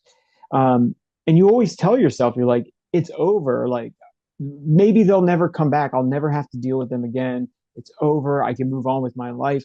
That's one of the only ways that you can kind of deal with the trauma of what happened is to tell yourself, like every single time they abduct you, you're like, maybe it's the last time. Like I told myself this last year, the year before, like every time you're like, well, maybe it's the last time. Maybe they won't do it again. And that's it. Um, I've heard older people that claim to have been abducted say that it stops when you get older, especially women, especially women. A lot of women have said that when they get abducted, they're taking their eggs and stuff like that, and then at a certain point, like when they hit like menopause, that they stop having interactions. Not all women say this, but I've heard this many times. So I'm not a woman, so and I'm still having. Like I said, last year I thought it was over. It happened. This year I had an encounter September 1st, the night of September 1st, I had an encounter. Um, I don't remember much of it, but the next day I had bruises, I had some bleeding, things like that. Um, So even though I don't remember much, I know that something happened that night. You know what I mean? I have a very little memory, but I know something happened. Um, but yeah, back then I was definitely, I think especially with the missing time, I think I was being abducted, but I don't know if I was abducted that particular night. So, Can you tell us about, before we talk about, and in the book you talk about that, there was a time that you try to use your gun, like you try to defend yourself, oh and they, yeah. yeah. Yeah, so one time I heard noise coming from the front of the house, right? In fact, that's not even true. When I first heard it, it was by the back bedroom. And it sounded like maybe two kind of people. Like, remember when I told you that mumbling sound that they make? So it sounded like maybe two people making this weird mumbling sound, and they were walking by the window towards the front door, right? So they were going around the side of the house towards the front door. So I grabbed my gun and I loaded it, and I'm sitting in bed. My girlfriend's asleep, and she doesn't do well with guns. It's not, so I just let her sleep. I wasn't gonna wake her up because trust me, if you have to shoot somebody, it's definitely better that my girlfriend is not awake because she just doesn't do well with guns. Like she already kind of has little panics over random stuff. Like you pull a gun out, she's scared. So anyway, I let her sleep, and I told myself I was like, if they come in that front door, when you come in our front door, there's a long hallway. So I was like, if they come in that front door and enter the hallway, I'm going to shoot right through my bedroom door. I'm just going to unload every bullet I have. And then as I was thinking that, so I've got the gun, and as I was thinking that, I literally had an idea pop in my head, and it was like, well, what if it was just a person? Well, I don't want to shoot some random person. If it's not an alien, like if it's just some random person, I don't want to kill some random person. So I unloaded my gun, put it back in its lockbox or whatever its case, and then put it back. And then I blacked out. And that's it. That's all that happened. I blacked out and I woke up the next day. And the only, and sometimes when you black out, you go, did that really happen? But my gun wasn't put away.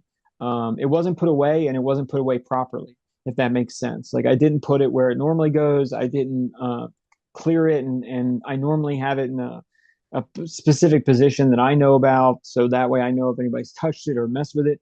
So the next day, when I woke up and I remembered what happened, the first thing I did was like check, and the gun was put away improperly, just like I had done it last night. And I was like, why would I do that? Like it doesn't make any sense. um, it makes no sense why, when you hear somebody coming up to your front door in the middle of the night, probably like 1 o'clock in the morning or something, like you would want to defend yourself, and then all of a sudden you go, well, just in case, I don't want to. I better put this gun. Like it doesn't make sense. And a lot of people need to understand that when you have an encounter, they do have a way of manipulating you, and you will do things that do not make sense. It was one time I woke up and I was like, I think there's a UFO over the house. I had like a feeling that it was hovering over the house. And I went straight outside, like in the middle of the night. I was like, oh, I want to go look at it. That's the type of thing, like, even if you're scared, like, people ask me, like, well, why did you do this or why did you do that? I don't know. Sometimes you do these things and you literally are like, you know, why would I do that? Like, why would I make a decision that was not good for me, that like is totally uncharacteristic of, you know what I mean? Like if it was just a regular person that broke in the house, putting my gun away is not a good idea. Like if you have a random person breaking in the middle of the night, you even if you decide not to shoot them, right? Even if you just say, I'm Yeah, not going to hurt them, yeah, right? You still don't put it away. That just doesn't make any sense. So yeah. their influence, and a lot of people need to understand this. Same thing with glad you brought this up. The same thing with evidence, right? There have been multiple times, right, where the very next day I have destroyed evidence, right? Like I've destroyed it. In 2009, after I got abducted, they took my clothes off and they put some material on my clothes, and it ruined my clothes. I threw those clothes away. That was evidence. That was good, solid evidence. I threw them away. in, I don't know what year it was, 2021. They gave me a surgery. They cut the inside of my leg open, right? And they put something in my leg. And then they put this gelatin on the outside of it. Like they smeared this, an oval shape of this white, clear gelatin on my leg. The next morning, I wake up and I'm like, you know, what did they do to my leg? What did they do to my leg? I'm looking at my leg and I'm like, what did they do to me? I'm scared, and I'm like, the first thought I had the very next morning was, I better wash this stuff off. So I went in the bathroom and immediately washed it off, right? Immediately. Like some sort of compound. That's some sort of chemical or something. That's evidence. And there's this thing where it's like same thing happened in 2018. So I had an abduction. They took semen and they put this orange material on my testicles. The very next day, I've got this orange material. It's still there. And I had this, I don't even know how to explain it to you, but I washed my privates, my testicles, probably 4 or 5 times a day for 4 days straight until all the material, because I don't know, I want to say this correctly. The next morning, I was like, oh my God, what did they do to me? What did they do to me? My very next thought was, well, I better wash this stuff off and get rid of it. Right. And that, like that compelling thought made, I washed my privates multiple times. The stuff, the orange stuff stained my skin, like iodine. If you ever see somebody get iodine Yeah, on them, yeah. it stains for several days. I washed my privates multiple times a day for about 4 days until there was no stain left at all, until all of that chemical, whatever it was gone. Like that, I could have literally just taken a swab or two and swabbed it and put it in the bag. And today we could know what that compound is, or at least at minimum, we could know what it's made out of, like the different elements it's made out of, which will give us a really good understanding of its makeup. Um, but every single time there's evidence, it's almost like you're compelled to destroy the evidence. And it's like, I better throw these clothes away. They're like, that was literally, I've got my clothes and I'm like, well, they're ruined. I've got to throw them away now. Like there's no point in having ruined clothes and throw them away multiple times. When I was 14, same thing. There was some evidence, and I was like, in my mind, I was like, if I take a camera and go out there and film it, because my stepmother had a camera, I was like, I know that this is good evidence, like because it was muddy out and there were footprints. So I was like, if I go out there, I could follow the footprints and record all this. And then I was like, well, I don't want to do that because I might be late, and I left. And I literally like, there's this thing where it's like you're doing things that don't make sense. If you told me that they were purposely manipulating people to destroy evidence, or to ignore or destroy evidence, I think that's true. I think that's absolutely true. Because no matter how good the evidence is, it is extremely, extremely difficult for people to stop themselves and collect any evidence at all. It's like it's literally like you're programmed to destroy the evidence. I mean, that's exactly what it's like. Um, you know, in 2009 when they landed, my mom saw the circle, a friend saw the circle, a neighbor saw the circle. None of us took a picture. Not a single one of us. We all looked at it. We're like, wow, this is really crazy. Nobody took a single photograph, right? I didn't call anybody to take a soil sample. I cannot tell you how many times this has happened. It was my girlfriend that literally got me to start keeping records, photographs, samples, where she was like, when things would happen, she was like, "We got to take a photo of this. We got to take a video of it. We got to, you got to collect it. You got to." It was her that convinced me to try to collect evidence. And I think maybe because they were abducting me and not her, and she wasn't being influenced. So the next day, you Mm, have two people, and one person seeing something. I'm going to throw this away. And she's like, no, you gotta save it. You gotta, yeah. that's her. It's very interesting that you bring that up because it is a part of the phenomena that a lot of people just don't understand.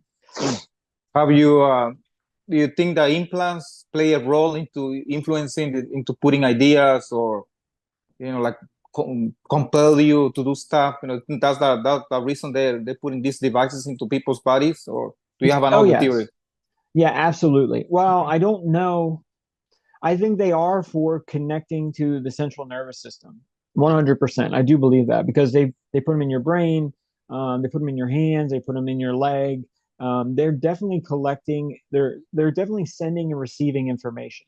When they put the one in my eye, I knew. I don't know how to explain it, but I knew that that object was so that they could see what I see. And I don't even know how to explain that to you. I don't know if that's something that I got telepathically from them when they were doing the surgery, but I believed and still believe that that one little object was specifically to record what I was recording. They attach it to the nerves in the eye. The eye is sending information to the brain, and it's like they're intercepting your visual information. It would be like if somebody showed up and took your camera and plugged it into their computer, so they could see everything that your camera's recording. Um, I still believe that. I don't know if it's true, obviously, but I do. I think they are. I think the implants allow them to remotely send information back and forth. It may explain, and maybe it doesn't, but it might explain the telepathy. It might also explain how they're able to control you because there are times when you go to fight them and then all of a sudden you're frozen, you can't move. And it's not like you can't move because sometimes you could move like your neck or your eyes, or you can move your face muscles or your ears if you know how to move your ears. Um, you can scream, right? It's almost like they have a way of paralyzing you from the neck down, so you can't like fight them. It's like they're sending a signal to your brain that tells your brain like, don't lift your arms up, don't kick, don't punch, don't like don't pull out your gun, put your gun away, right? It's literally like they're sending signals straight to the brain in order to, like you said, manipulate you. And I do believe that's the case. I 100%. Well, first off, they are manipulating people. That's there's no question about that. But I do absolutely believe that these implants are a part of the technological capability of manipulation for humans. I think they're remotely controlling people's central nervous systems so they can shut you down, they can turn you off, they can do whatever they want with you, and then they can turn you back on when they're done, when they're when they're done with you. So I definitely think that the implants play a role in that. They could also be using them to collect information as well. So it could be a two-way street, like a phone call. You're not you don't have a phone just so you can tell somebody else what to do. You also have a phone so you can listen to them. So I think it's probably a two-way street. They're probably manipulating and they're probably also collecting information at the same time, is what I believe. You Like know, what kind of information do you think they're getting through the implants? I think it's all medical, all biological, all medical information. Like Um, monitor, eh, like a monitoring, that your status, or like they want to oh, keep an eye sure. on you, kind of thing. I mean, there's a possibility they're monitoring your heart rate, your temperature. It could be arousal. They could monitor when your blood pressure goes up. They can monitor. One of the things that they did to me in 2009 is they stuck two probes up my nose, and I asked them what they were doing, and they said brain mapping, and they shot this frequency into my brain. It was very, very painful, right? So they clearly wanted to map the brain. They said it, like they said that it was for brain mapping. That's what it was for. That's what they were doing. They take blood samples, semen samples, skin samples. They scrape your toenails, their fingernails. They scrape your ears. Sometimes they do scrapings of your mouth, your nose, eyes. Um, they clearly are the what I would say is the vast majority of what they're doing is medically related. They're collecting samples, they're scanning people's bodies, they're scanning your arm, they're scanning your head. Um, I it is clear that there is some sort of biological program. Some people believe it's so like the better they understand us, the more they can take over. Some people believe it's for their hybrid program that they're using our DNA to manipulate themselves so that they can live on Earth. Um, I can't say for sure. Here's what I'll say. I think they are making hybrids. I don't know if that's a primary thing that they're doing or if it's just something that you do. Like right now, we make clones of humans, right? Like we did that, we tested that. And I'm sure there's some government place that's using that technology to make clones. I'm sure there is, right? But also, when we figured out that DNA technology, we also are using it for criminal justice to identify people, right? So it's the same technology. I mean, it literally is. It's from the same collection and identification of DNA. We also are creating drugs with the same technology. So it may be that their program is multifaceted. They may just like humans, they may make some hybrids, they might make some clones for testing and things like that. Um, they may be modifying themselves to live on the planet for one reason or another. Or somebody else talked to me the other day about this. They may be modifying themselves to live on a completely different planet, right? Because we have evolved to live in this ecosystem. There may be other planets out there. They may have come from a planet that's not like ours, right? But they may like planets like ours because they have a lot of resources, they have a lot of genetic material, they have a great temperature where it's not too cold, it's not too hot.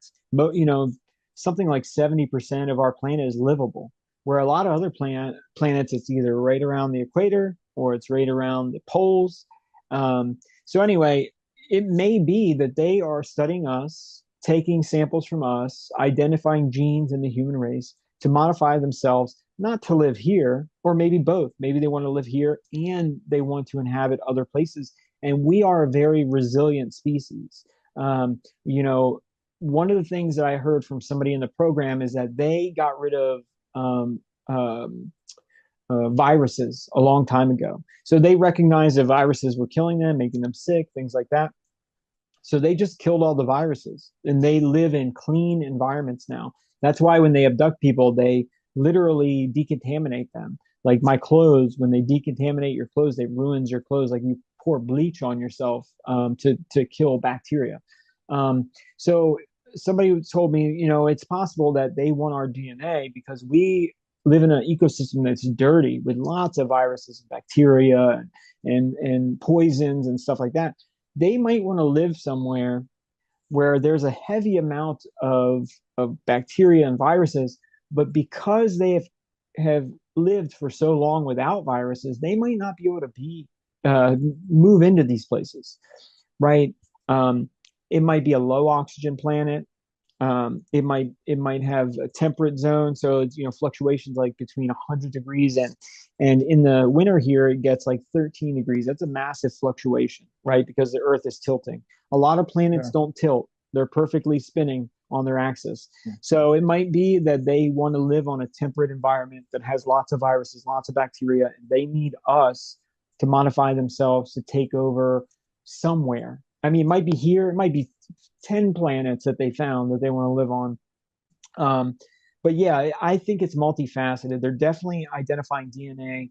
They're definitely manipulating people. I would say they're 100% making these hybrids. They're definitely studying our biology, our physiology, even psychology. When I was a kid, one of the times they took me to a room, a bunch of other kids. And by the way, human kids, alien kids. Okay. They took me over to a small group of several alien kids and a human kid, and they were all on their knees on the ground of this ship, right? There's a big window and stuff. You could see the stars. And they had this thing. It was like a black, almost like a Rubik's Cube, but it was pointy, right? And what you would do is you move it, and the sides kind of moved and twisted. And from the inside of this thing, it would light up, and the light was powerful enough that it was black, but it was almost semi-transparent black, kind of like obsidian. If you see a Yeah. obsidian knife on YouTube, you shine a flashlight through it. Yeah. It's like black obsidian, but it was soft. It didn't hurt you or anything like that. It wasn't sharp. But they were like, "Hey, try," and they do this where it's like you have. It's almost like it's a psychological test. They want to see how you react. Same thing with that night that I chased that creature. I thought the same thing, that it might have been a psychological test, right? It showed itself. It was alone. It wanted to see whether I was going to try to hurt it or kill it or Mm. it might have just been a psychological test, right? I mean, it's possible it wasn't. Oh, and there was another night in 2019 that I woke up. There was a creature there, right? I panicked. He was like 6 feet away from me. I start panicking. I'm like, oh my God.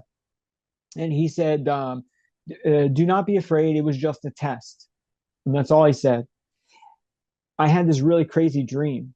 And in the dream, it was like somebody was trying to force me to fight this other creature. It's a long story, but, and I got to go soon, but, they were trying to force me to fight this creature. And I didn't want to because, why would I? And so when I wake up and you got this man standing there, right? He's a shorter alien man, and he says, don't be afraid. It was just a test. I assume he's talking about a psychological test. This was some sort of, they were testing like maybe how violent I was or something, like how willing I was to kill another creature. I mean, that's a really weird test, right? But then he left, and, scared the crap out of me. But they definitely, whatever they're looking for, seems to be medical. It's 100% genetically related, like I said, psychologically related, physiologically related. They're 100%.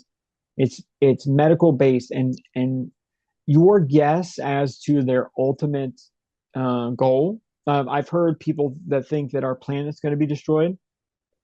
They're studying us because, they know that in 20 years, our sun is going to go supernova and it's going to destroy our planet. We're all going to die. So Well, this is their, right, yeah, there's a lot of stories going on. I'm always more like right, a evidence-based guy, like follow that data kind of guy. right. Wait, So, no, no, no. so I agree with you, but my point is I don't know the why. I don't know why they're doing it. All I know is they are making hybrids, they are collecting people, they are manipulating people, they are doing psychological tests to people, they are doing physical tests to people, they are scanning people, they're taking samples of every type of tissue you can imagine, from the bacteria under your fingernails all the way to eyelashes. They are taking these samples. So it's 100% a medically based, from what I've seen, and it's a medically based intervention. And whether or not it is of any benefit to us, or the reason that they're doing it, I have no idea. so So, before you go, can you tell us about why you put that title to of your book? This oh is yeah, sure, yeah. yeah. So the title of my book is "Violence Will Not Be Tolerated," and the reason I put that title is because in 2009, when I was abducted, and my neighbor saw the ship land. My dogs got locked in the room, and I got the object in my eye that I went to the doctors, and they had to look at it and stuff. When that happened, I heard the noise, right? When I got up and tried to go see what it was, I was presented with a creature. It was coming at me, and there was a knife on the table, and I tried to grab it and stab this creature. And right before I grabbed it, I mean, if I had maybe 1 second or 2 seconds more, I think I could have stabbed her. So right before I picked it up, I was frozen. And she said to me, violence will not be tolerated. We mean you no harm. And then that's when they proceeded to take me. So they abducted me and things like that. But she said that. Um, and the creature's face on the front of the book is from a video that was allegedly leaked out of Area 51S4, called the Victor Alien Interview Tape, is what a lot of people call it. If you want to know what these creatures look like, this is the specific species that I have encountered. They're tan skin, they have 45-degree angle eyes. That video, in my opinion, I would bet my life, if you put a gun to my head and you said, is that video real or is it fake? I would bet my life that it is real every single time. I wouldn't just bet my own life, I'd bet everyone's life. I'd bet every single life in the entire universe, because I have met them. And there isn't a single video out there anywhere in the world that is perfect. Everybody gets it wrong. Like when you see movies, TVs, hoaxes, fakes, they always get the skull shape wrong. They get the mouth wrong. They get the eyes wrong. They get the skin color wrong. What they normally get is like short, big head, black eyes, maybe long fingers, something like that. But the details are completely, completely, completely incorrect. They're always incorrect. It's the only video I've ever seen in my entire life that's perfect. It is perfect. That video came out in the late 90s. I had my first interaction in 1991, and then in 1992, 1993, I've had it again in whatever 2009, 2018, blah blah blah blah blah. I met these creatures before that video was released to the public. It's perfect. It's so perfect that if you ask me, what did they look like? Watch that video, and you will know exactly what they look like. It would be like if I went to the jungle and I saw a tiger, and then I came home and they said, "What'd you see?"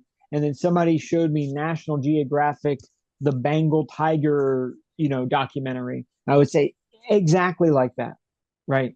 It's perfect. It's perfect. If you want to know what a tiger looks like, this is exactly what it looks like. If you want to know what this species of gray alien looks like, watch that video. And I say species because there are people that have claimed to see other creatures.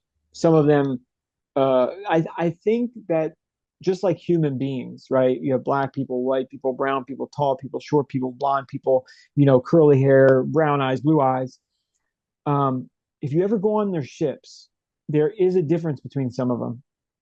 There were two in 2009 when that female one said violence will not be tolerated. When she took me on the ship, there were two on the ship that had a light blue and white speckled complexion, right? So they had completely different skin colors, two of them, completely different skin color than the other several.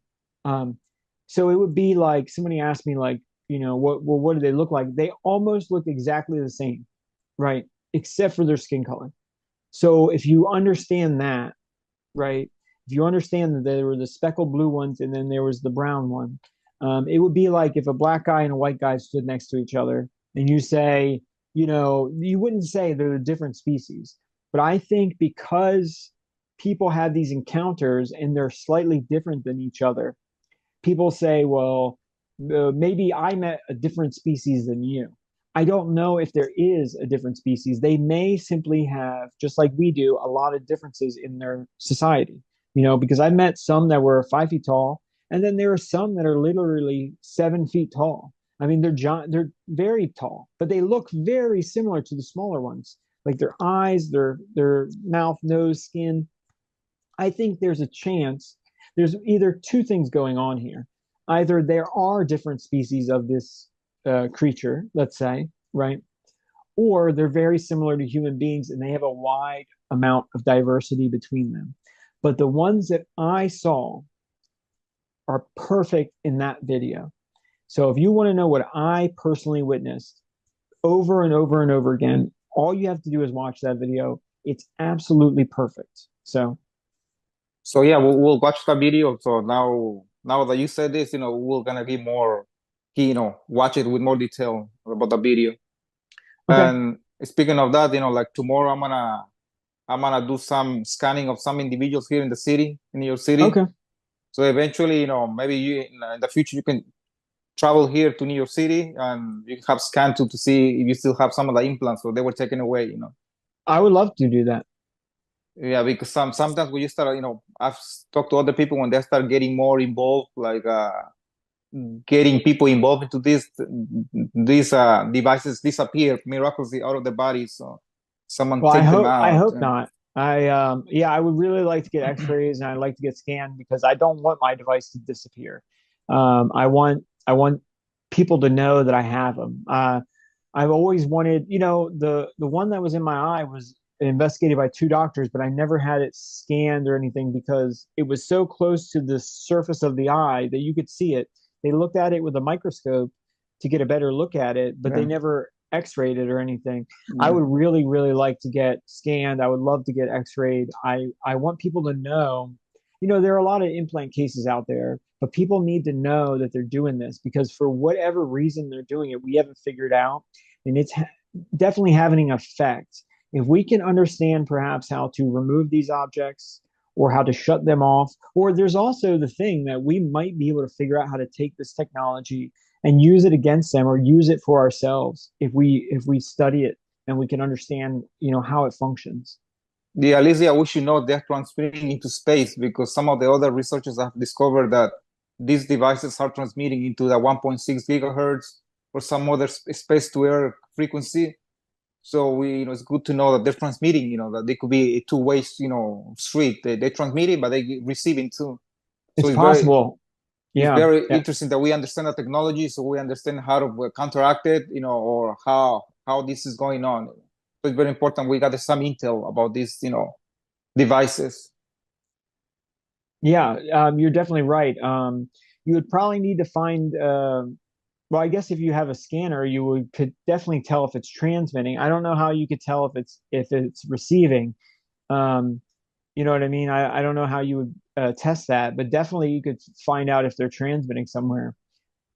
Yeah, have you talked to other people? You told me before that you have tried to reach to other, researchers and invest, Oh yeah, but I've they haven't I've reached back.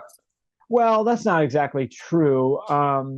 I've when I first started coming forward with my story in 2018, I reached out to a bunch of people. I've since reached out to a bunch more people.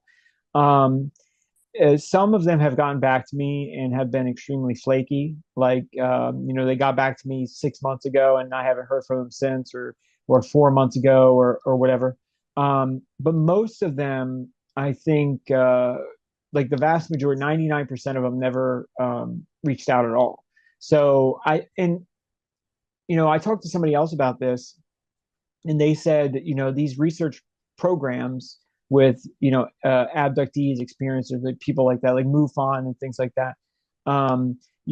They've got 7 million cases in North America, and they've only got like a few thousand investigators to deal with 7 million cases.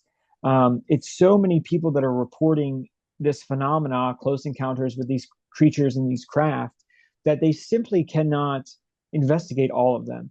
And that's, some people complain about MUFON. They say, well, the guy came over, he interviewed me for like an hour, he wrote down a bunch of stuff, and he left, and I never seen him again. He never came back or whatever. Well, that's probably because they're looking for specific cases, because they probably want the most amount of evidence that they can research. Where you have some cases where they don't have any evidence. Like in my case, I don't have any real evidence except for the implants. The implants are literally the only real physical evidence I have that's tangible. You can test it. There's plenty of people out there that had an encounter that they don't remember getting an implant, they don't remember getting abducted, whatever. So there's a lot of people calling these agencies, these groups, these researchers that are, I mean, I'm not trying to be rude to them, but it's like kind of gums up the lines where other people with some sort of evidence can't be seen because it just takes so long. I've also reached out to some people in the UFO world podcasts and stuff that have been, like I said, pretty flaky. Some of them have reached out to me. Some of them have talked to me. You've obviously reached out plenty. So yeah, no, some of them are okay. Like, how would I say this?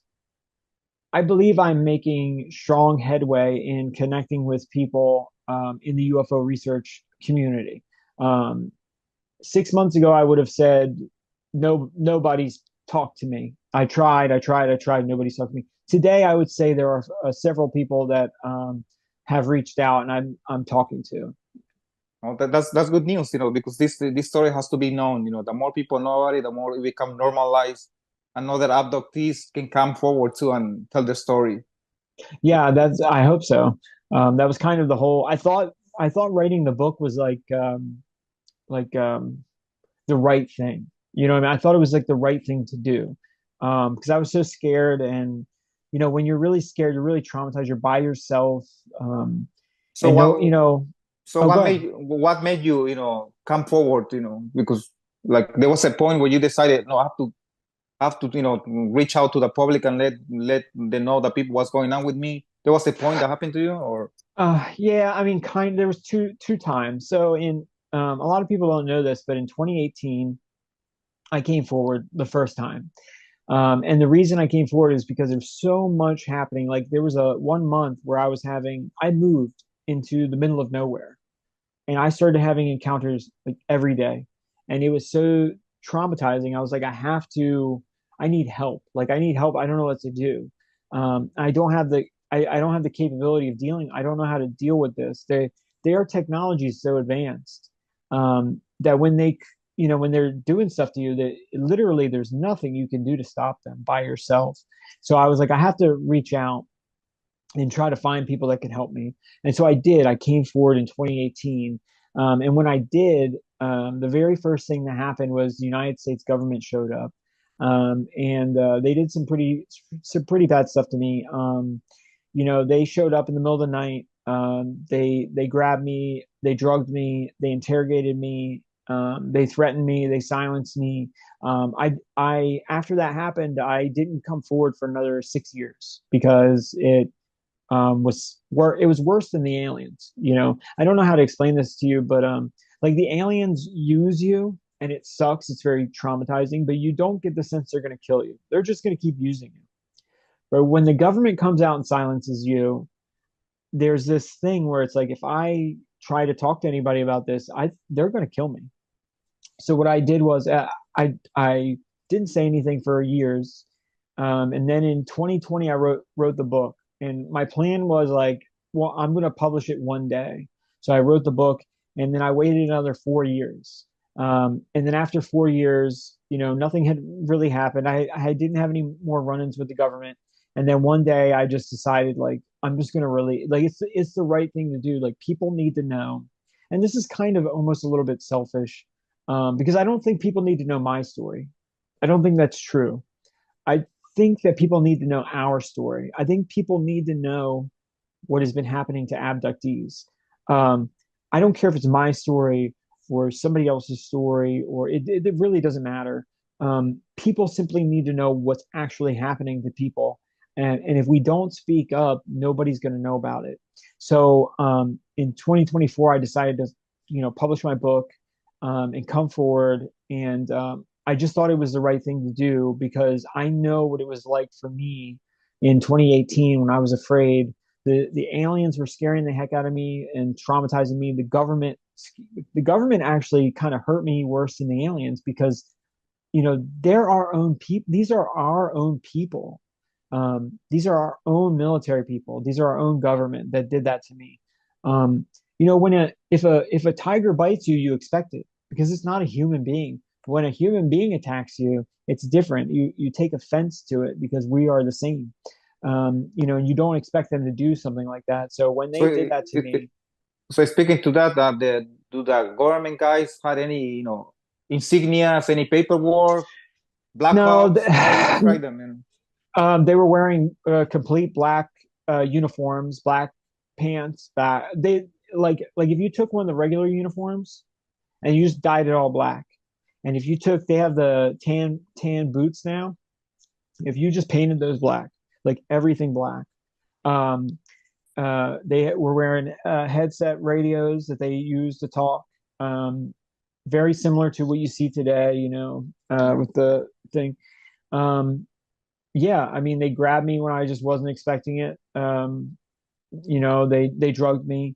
Um, I don't even remember what they drugged me with. I just heard a sound. It was like a hissing sound, and then I instantly, like, if you've ever got drunk, where like you can't stand, you have that equilibrium thing. I don't know if they injected me with something or if they sprayed me with something, but I immediately got dizzy. They grabbed my arms. Um, but yeah, these were just regular American military people. I mean, I don't want to say regular, but you imagine there's some photos that came out from Delta Force back in the 80s or 90s because that's one of the things I did after it happened. I looked up like United States military black uniform, whatever, whatever. And there are some pictures of Delta Force in the exact same uniform from I think the late 80s, early 90s. So no, Um, so they didn't identify themselves like we're no, from the FBI or no, no, no, no, no no, paperwork. So no, no, do you no, no, feel no, no. do you feel the need to report it to the police, or they do you kind of feel like I shouldn't report this? Well, at the time, I was terrified that they'd kill me, so I wasn't going to report it to Mm. anyone. Did they tell you that, or they kind of you got that sense that they kind of if you report this, we want to kill you kind of thing? Oh yeah, they said something like that.